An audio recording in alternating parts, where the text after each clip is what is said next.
Now they're coming up behind the mobile for the first of our 3 trials here at Ballarat this afternoon. Pole marker Hyperbolics is going to miss the start. Green light's on, and Hyperbolics, which was down to qualify, has missed the start by about 20-30 metres, and going to the lead is Cover of Darkness. And it'll go to the judge with 2 laps to go, clearly about 15 metres in front of St Calder, and a break of about 40 metres to Hyperbolics, which is galloping and just hasn't really got into stride at all for this opening trial point now. Is close to 150 metres away from the 2 in front.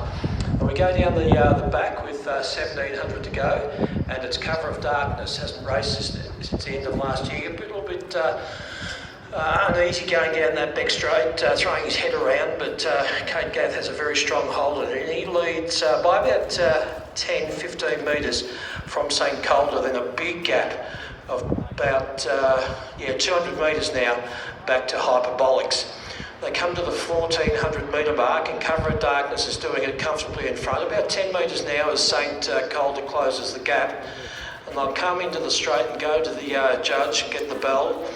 And at the 1200 metre mark, as they straighten up, Cover of Darkness he races with his head high, but that's the way he does it. He strides down the straight, just gets a little bit off the pegs, but certainly striding out boldly as they go to the bell with a lap to go, 1,000 metres of the Bray Raceway circuit. Still not 100% in his gait, but he's striding along boldly as they go out of the straight. And it's Cover of Darkness about 10-15 metres clear of St Calder for Damien Burns, and then not even in consideration, just jogging around, basically all but pulling up, is Hyperbolics, just going past the finish line 300 metres behind the 2 in front.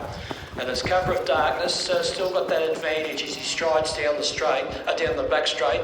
He's still got that advantage over St Calder.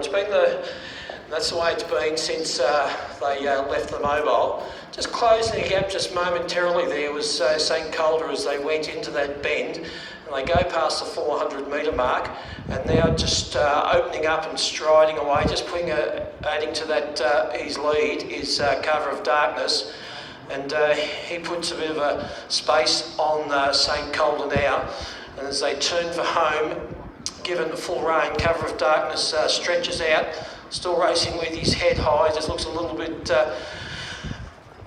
looking up to the sky, but he's going to go to the lead, well held by Kate Gath, and goes to the line, probably about 20 metres clear of St Calder, and still coming around the home turn is Hyperbolics.